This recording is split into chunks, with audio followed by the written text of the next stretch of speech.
네, 안녕하십니까. 공선배 TV입니다. 지난 시간까지는 효율적 학습을 위한 커리큘럼 해서 제가 칠판에 강의하듯이 해서 말씀드렸고요. 오늘부터는 제가 추가적인 세부 실천 학습 방법에 대해서 말씀드리려고 합니다. 한 3번 정도 나눠서 영상 올리도록 그렇게 하겠습니다. 자, 오늘 영상은요, 첫 번째, 전공 과목, 그러니까 선택 과목이라고 그러죠. 그건 언제 하는 게 맞는지 거기에 대해서 말씀드리려고 합니다. 자, 공무원 시험생도 여러 가지 부류가 있죠.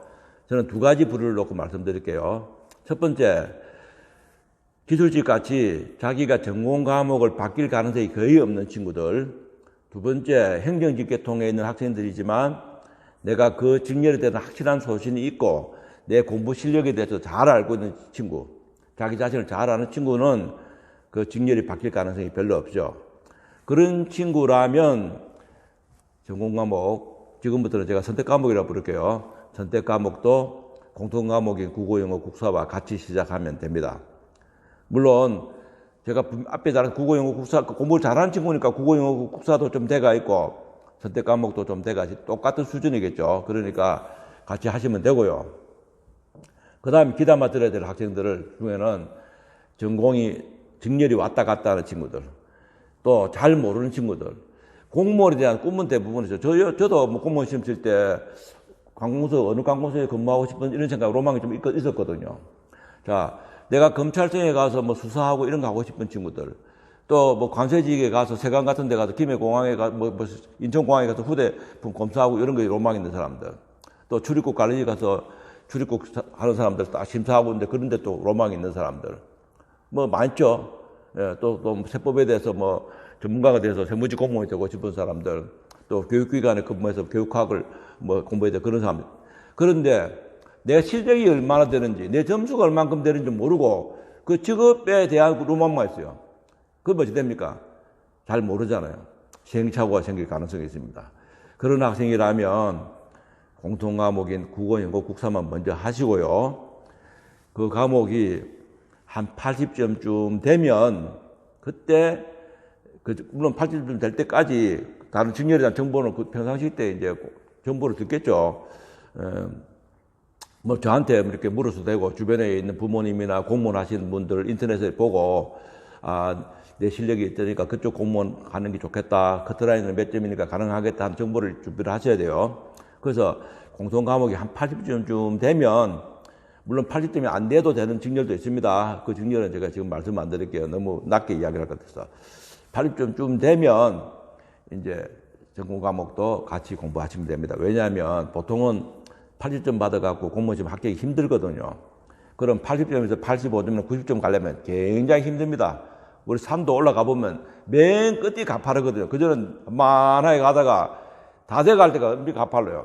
80점에서 90점 올라갈 때가 굉장히 힘들기 때문에 그 힘든 가지 시간이 좀 걸려요. 그럴 때 선택 과목도 같이 공부를 하시면 됩니다. 그래야 시행착오가 안 생기죠. 실컷 공부하다가 어떤 직렬 공부를 다 했는데 나중에 나 그 성적이 안 돼서 좀 다른 거 낮춰야 되겠다면 뭡니까? 선택 과목 바꿔야 되죠. 그러면 남들은 5개 과목을 공부하는데 자기는 6개, 7개를 공부하는 바보가 되는 거죠. 이 세상에서 제일 어리석은 사람은요, 선택 잘못하는 사람이요.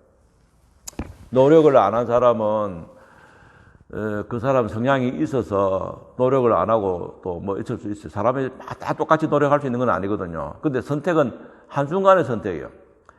그게 차이가 엄청 많이 납니다. 저는 오프라인 강의할 때 노력과 선택에 대해서 이야기하면 선택 실패에 대해서 엄청 강의를 많이 강조를 많이 하거든요.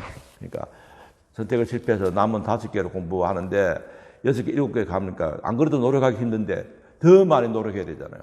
그렇죠. 그러니까 국어, 영어, 국사부터 먼저 하시고 그 실력이 파악이 되면 직렬을 정해서 선택 과목 공부하시면 됩니다. 그 다음에 세부 학습 방법으로는요. 앞에 제가 그 칠판에 강의하면서도 제가 말씀드렸지만 공부 전체는 자기 주도적인 방법으로 해야 됩니다. 그냥 인강이나 이렇게 들으면서 남이 주는 것만 그대로 받아들이면 절대로 응용력을 발휘하지 못해서 문제를 못 맞춥니다. 쉬운 문제는 푸는데 어려운 문제는 절대로 유추해서 풀 수가 없어요. 그러니까 공부는 자기가 스스로 탐구해서 공부할 수 있도록 그런 방법을 하셔야 됩니다. 그러니까 인강은 그때 인강에만 의지하지 말고 자기가 여러 권 책을 많이 보시면서 문제도 많이 풀어보면서 그렇게 하셔야 돼요. 그 다음에 인강을 듣는 학생이라면 시간을 많이 잡아야 된다고 이야기하셨죠. 제가 들었습니다. 인강 자체가 시간이 많이 걸리는데 인강을 꼭 들어야 되는 학생이 1년 얼마 만에 합격하겠다 하는 건요. 거지 되게 낮은 징절 이런 데 말고는 저는 아니다고 생각합니다. 제가 그냥 아니다 가면 그렇게 걸린 사람도 있는데 하고 아주 특수한 경우를 이야기하기 때문에 제가 말씀을 드립니다. 그 다음 두 번째로 기출문제를 소중하게 취급하십시오. 기출문제 먼저 풀고, 기출문제는 푸실 때는 20문제씩 연도별로 나온 걸 시험처럼 푸셔야 됩니다. 저는 책 장사들이 책을 팔아먹기 위해서 기출문제 10년간, 20년간을 풀어서 단원별로 모아서 이렇게 해서 책으로 만드는 게 있거든요. 그건 아무나 할 수 있잖아요. 여러분도 그거 만들 수 있겠죠? 기출문제 한 10년, 20년 거를 딱 보고 요거는 1강이 있고 요거는 2강이 있고 3국 이렇게 하면 나눠서 그거 갖다 놓기만 하면 되잖아요. 편집만 하면 되잖아요. 그건 기출문제를 공부하는 건데요. 그렇게 하시면 도움 안 돼요. 시험처럼 20문제씩 딱 이렇게 시간 재고 그렇게 푸셔야 됩니다. 그러니까 처음부터 하시면 안 되고 공부가 좀 진행되고 나면 내가 지금 실력이 어느 정도 됐는지 파악하기 위해서 올해 합격할 수 있는지 또 아니면 공통과목이 몇 점 정도 나오는지 지금은 그러면 어떤 증여를 가야 될지 그때 판단할 때 기출문제를 푸셔야 되는 겁니다. 기출문제는 아주 소중하게 다뤄야 돼요. 지금 지방직 원서 지난번에 썼죠. 지난주에 거의 마감한 걸로 알고 있는데 국가직도 벌써 마감했지만 내가 몇 점 받을 건지도 모르고 원서를 쓰면 그거 안 되잖아요. 그죠? 내가 서울대학교로 원서를 써야 될지 아니면 그 이류대학, 삼류대학을 써야 될지 그것도 모르고 원서를 쓰면 서울대학교 원서 써야 될 사람이 뭐 2, 3류대학 써도 바보고 또 2, 3류대학 써야 될 사람이 서울대학교 쓰는 사람도 웃기고 그렇겠죠. 예. 자, 기출문제 소중히 다뤄야 됩니다. 그 다음에는 세 번째 제가 요약서를 만들라고 많이 강의를 하는데요. 요약서라는 거는 그 책에 있는 내용들을 자기가 공부를 해서 압축해서 학생들이 이야기하는 말 단권화하는 건데요. 그냥 책에 있는 걸 뺏겨서 이렇게 적으면 그거는 손작업만 하는 거예요. 아무 소용없습니다. 내가 공부를 기본서를 몇 번 해독하고 내가 어려운 부분, 이해가 잘 안 되는 부분 아니면 지금은 아는데 좀 있으면 또 잊어버릴 수 있는 거 그런 부분들을 정리를 쫙 해놓는 겁니다. 자기만의 방법으로 정리를 하는 거예요. 쓰면서 공부하니 창의력을 발휘해서 그렇게 하면 시간은 많이 걸리는데 제가 이런 저자는 독자와 자기 책에 대해서 이야기를 할 때 되면 안 보고도 이야기할 수가 있죠. 그게 정상이죠. 그렇게 돼야 됩니다. 자기가 쓸 때 공부를 하면서 창의력을 발휘했기 때문에 그 책에 있는 부분은요. 거의 다 자기가 외울 정도가 돼야 돼요. 그래서 요약서를 만들어야 되는 특기 과목이 어떤 과목이냐면 공통 과목은 한국사입니다. 그리고 국어가 조금 해당되고요. 그 다음에 선택 과목에는 학자 붙은 과목이 있죠. 근데 거의 요약서를 만들어야 돼요. 학자 붙은 게 양이 좀 많거든요. 또 단순 암기 과목이거든요. 그런 것들은 요약서를 만들어야 됩니다. 그리고 다른 과목은 요약서를 만들어도 그렇게 양이 많지는 않다고 생각해요. 요약서를 만들어 놓을 때는요. 그래도 요령입니다. 빡빡하게 적으면 안 됩니다. 조금 단원별로 내가 추가로 뭐 적을 것이 나올 수 있겠다 싶은 데는 조금 띄워서 썼어야 돼요. 그래서 요약서를 그렇게 만들고 나중에 시험 문제를 풀었을 때 틀린 문제, 이거 내가 몰랐는 문제인데 싶으면 요거 중요한 포인트인데 싶은 거는 그 요약서 그 날에다가 빨간 볼펜이나 파란 볼펜 추가로 더 적어놔야 돼요. 그러고 나면 그 요약서가 매우 중요한 겁니다. 제가 공무원 학원에 학생들 지도하기 전에 바로 했던 게 제가 공무원중개사 시험이거든요. 제가 100일 만에 시험을 쳤는데 제가 제일 처음에 한 열흘 정도는 공무원중개사 과목책이 이만큼 돼요. 그 다음에 그걸 압축한 거 있어요. 그거를 열흘간에 다 보고 맛을 본 거죠. 그러고 나면 이만한 페이지를 책은 이만큼 되는데 글자는 그렇게 빽빽하지가 않아요. 그래서 한 달 조금 남짓하게 그걸 한 이해도를 꼼꼼하게 했어요. 그렇게 하고 나서 그거를 다 요약서를 만들었어요. 요약서를 만든 게 한 요 정도 페이지가 됩니다.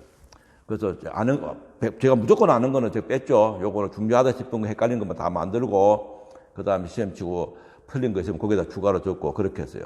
그래서 그게 제가 창의력을 발휘해서 책을 만들고 나중에 시험 합격하고 그거를 제가 제가 봐도 이거 너무 알찌다 싶어서 제가 워드를 써서 책을 만들었습니다. 책을 만들어서 한 권에 2만 원씩 제가 팔았어요. 근데 많이들 사시더라고요. 도서관에서 아시는 분들이 많이 샀어요. 그리고 내 친구들한테도 주기도 하고요. 왜냐하면 부동산 하는 친구들은 참고로 해야 될 내용들이 많거든요. 저자는 자기가 쓴 거는 안 보고도 말할 수 있을 정도로 그렇게 요약서를 만드시면 고생은 되는데 머리에 엄청 입력이 많이 됩니다. 제가 학생들한테 처음 만나서 학원에 이제 지도할 때 보니까 학생들이 한국사를 보는 요만한 얇은 거를 이렇게 많이 보더라고요. 다들 갖고 있어요. 그래서 이거 뭐야 하고 책을 받아서 제가 봤습니다. 보니까 모 강사가 만든 필기 노트에서. 저는 그때 인간 강사에 대한 그런 개념이 없었거든요. 그래서 이 친구 이것도 내처럼 또 잔머리 돌아가는 친구가 있었구나 하고 했는데 그렇게 하면 한국사 전체 이해하는 도움이 되죠. 근데 문제는 뭐냐 하면요. 자기가 쓴 요약서가 도움이 돼요. 남이 쓴 요약서는 도움이 안 돼요. 안 되는 게 아닌데 큰 효과가 없어요. 그 사람 강의를 들으면 좀 조금 도움이 되겠죠. 그냥 저도 그 책을 만들어서 남한테 2만 원을 팔 때 내 강의를 들어야 도움이 되는데 저는 원래 학원 일을 안 했으면 지립도서관에서 공공중개사 무료 강의를 하려고 그랬거든요. 근데 여기 오는 바람에 그걸 못했는데 요약서는 자기가 만들어져요. 그러니까 그 필기노트 같은 걸 보려면 그걸 감안하고 거기에만 명심하면 안 되고요. 자기가 기본서를 많이 봤으면 그거하고 머릿속에서 믹서가 돼서 그렇게 해야 됩니다. 근데 공부하기 싫은 친구들은 기본서 두꺼운 건 안 보고 그것만 보는 친구들이 가끔 있어요. 그 결과가 뭐 뻔하겠죠. 예. 요약서는 자기가 만들어야 됩니다. 그리고 제가 학생들도 지도하니까 그때 우리 집 아이도 공무원 시험에 막 합격했을 때예요. 자기가 아빠 이거 학생들 좀 도움 될걸요 하고 공책 2권을 주는데 하나는 한국사고 하나는 국어였어요. 요약서였어요. 내가 참 정말 내가 우리 집 애 보고 공부 어떻게 하라고 말하지도 않는데 똑같이 그렇게 했더라고요. 그래서 역시 참 아버지 딸 맞네 싶을 정도로 그래서 그걸 우리 학생들은 국사는 2권이었고 국어는 1권이었어요. 그래서 학생들 보고 요거 한번 보라 하고 그 대신에 한번 대충 봐야지 이것만 갖고 공부할 거면 안 된다 해서 학생들한테 일주일 이상 못 보게 했습니다. 또 다른 학생도 주기도 줘야 되고 해서 그래서 학생들 보고 요약서는 이렇게 만드는 것이다 하고 했어요. 그런데 학생들 반응은 되게 좋았어요. 요약서 조금 공부가 힘들고 헷갈리면 요약서를 만드시는 게 훨씬 도움이 됩니다. 그 시간이 많이 걸리는데 시간이 많이 걸리는 만큼 더 효과가 더 있기 때문에 요약서 만들기를 저는 적극 추천합니다. 자, 오늘 강의는 여기까지만 하도록 하겠습니다. 예, 시청해 주셔서 감사드립니다. 화이팅!